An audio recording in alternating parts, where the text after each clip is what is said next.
welcome to the Vida Spiritual Connection. I am Reverend Keven Kadel. Have you ever heard this phrase, you have to give to get? If you're anything like me, I got some challenges with it. It's a kind of a simplification, and sometimes simplification opens to deeper inquiry. However, this one kind of ties my mind in knots. Affluence, prosperity, plenitude, and the subject of today's message, generosity, there are certain spiritual nuances and subtleties, and a context is required. An oversimplification, like you have to give to get, kind of robs generosity of its beauty and its power and its complexities. Someone might consider oneself a giver. In one extreme, a giver might feel resentment or frustration that one gives a lot more than one gets, that the rest of the world are a bunch of takers.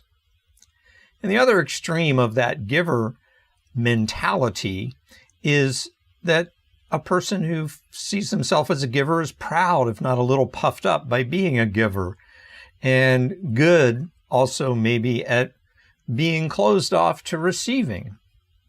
A giver-only perspective is sometimes a distraction from a discomfort or from a false belief in unworthiness around one's wants, needs, and desires. And the two extremes illustrate degrees to which I, at some point or another, in some area of my life or another, have felt out of balance. I have felt that I give more than I get, or I'm a little puffed up that I appear to get less than I give. The accounting for giving and getting occurs really in the realm of effect. The cause is some, let's say, faulty thinking. It's a function of patterns and habits and beliefs in lack, limitation, and scarcity. And this surface layer mentality omits the one infinite source, the one infinite supply, which is living spirit. Fortunately, the science of mind and spirit has the principles and practices that help. The metaphysical fact is that if you take an honest accounting of what you have, of what you have received, that for which you are genuinely grateful, it far surpasses what you have given. Metaphysically, you have to give to get is an open circuit. It's a disconnect. An electrical wall outlet does not give anything with nothing connected.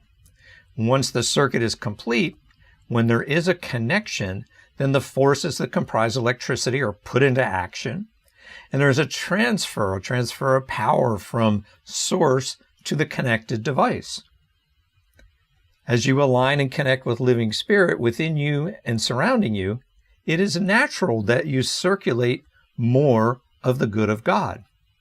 And that brings up another gem that I hear from time to time. You can't outgive God. And you may have come across this notion that God is all giving, and that is kind of not complete. Just like the electrical wall outlet, there must first be a connection into which living spirit can give.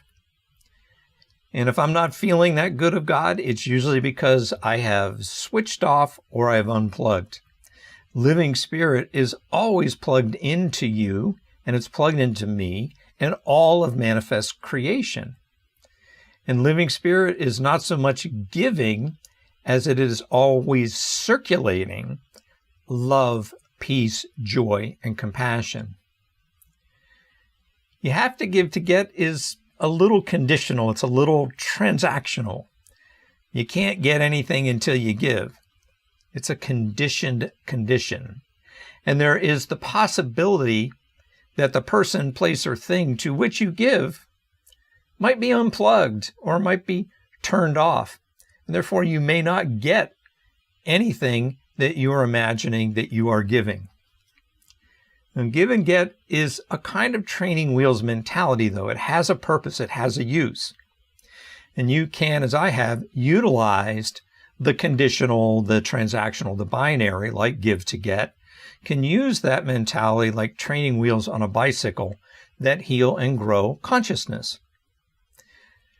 So you see the young person on the bicycle with training wheels, and they tip from one side to the other as they ride along. They tip from giving to getting. And there are moments in between the tipping to one side or the other when there is a balance. And in that moment or two, the riding is comparatively easy and effortless. It flows. And then finally, the rider balances all the time. And the training wheels become unnecessary. The ride is now free-flowing. Metaphysically, once you find that balance, you find yourself in a divine flow, what we call the quality of affluence, and you feel generosity. You feel an easy and effortless, abundant circulation of all God's good. As you learn these metaphysical principles and put them into practice, you manifest and demonstrate as those positive thoughts and feelings and intuitions. And the more consistent your practice, positive thoughts, feelings, and intuitions appear to be almost automatic, spontaneous, if you will. Because in that mode, you live more love, peace, joy, and compassion. The abundance principle evokes and amplifies, it intensifies this quality of generosity. Likening it again to that electrical wall outlet, living spirit is always plugged into you, and your spiritual practices both connect you to living spirit and turn on your consciousness device. Generosity is this positive inward sensation, a positive feeling, which in the science of mind and spirit, those positive inward feelings are synonymous with a quality of God.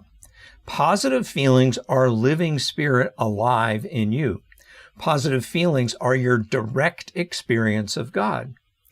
The first and primary answer to any prayer is this positive inward sensation, this positive inward feeling or God quality. A cornerstone law in the science of mind and spirit is the law of cause and effect. Often we pair this experience and expression together, but an inward experience is causal. The expression is the effect. What you experience inwardly, you may choose to express outwardly. You may choose to express generosity by or through what appears to be giving of your time, your talent, your treasure, your undivided attention.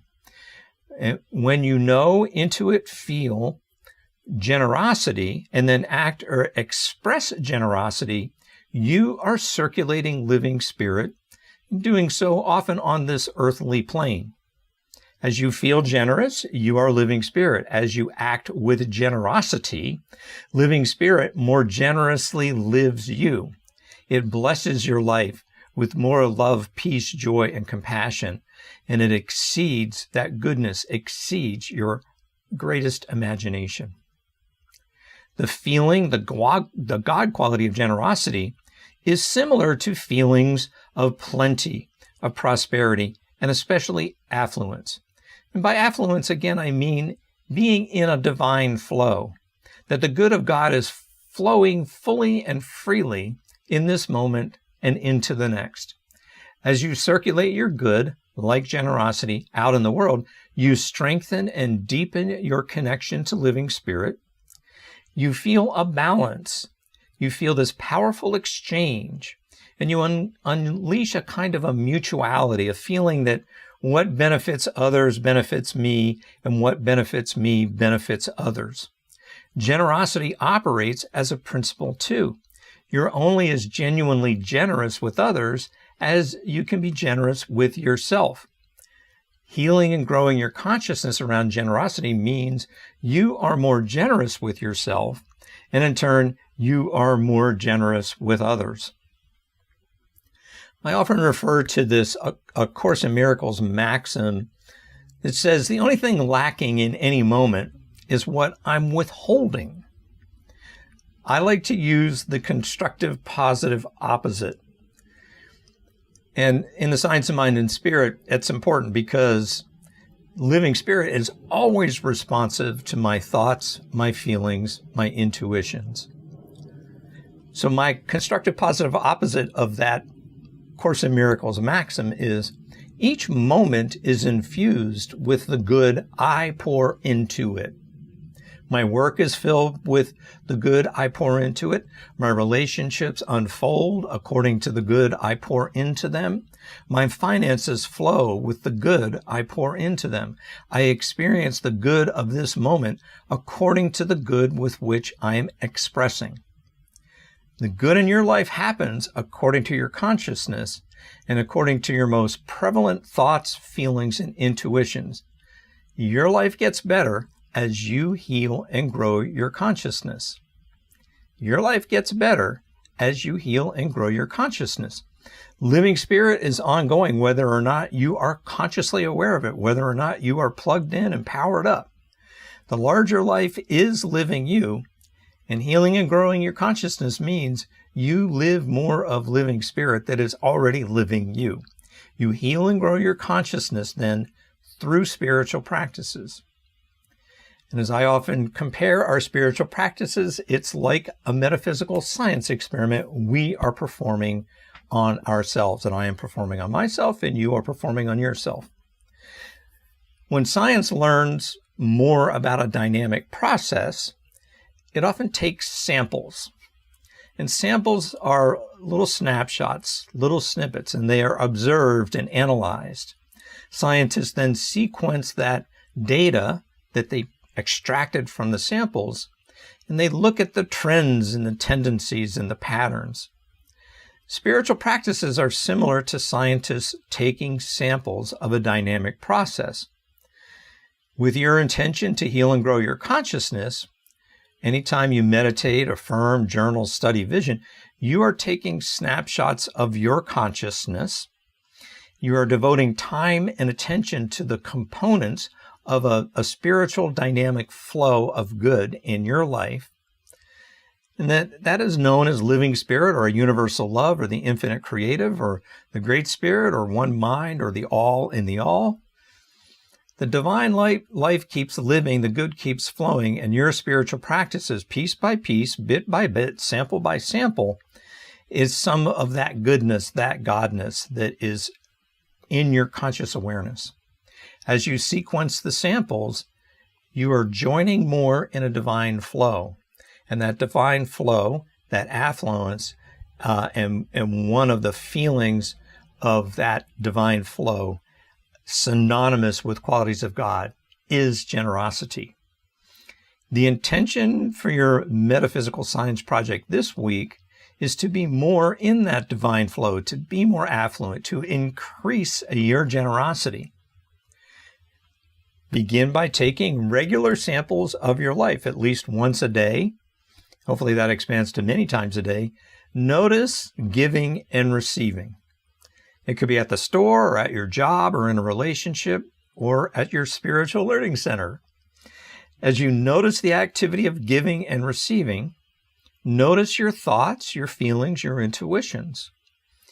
Notice from your inner experience how you are choosing to express those thoughts, feelings, and intuitions. And be aware there may be unconscious habits, patterns, and beliefs that are holding sway over the moment. And in those instances, you might need a few moments or hours or days to bring to conscious awareness any of that less than conscious stuff that needs to be reviewed or revised or replaced. The universe creates anything you pour into it. If you give or receive with resentment, the universe responds with more resentment. If you give and receive with generosity, the universe responds with more generosity. As you create and expand a self-noticing practice that is intended to increase affluence and increase generosity, It's natural that you might journal, that you might affirm or affirmatively pray, or study someone else who's walked that path, or vision around anything that contributes to your affluence and more generosity in your life. So as you give and receive with more ease, grace, and gratitude, as giving and receiving evoke strong positive feelings, as you are plugged into a divine circuit, as you feel in a divine flow or affluence, you expand the conduit through which the infinite good of God flows, and that feeling is generosity. I know and trust you are loving, lovable, and loved. Enjoy this day. Until next time, farewell.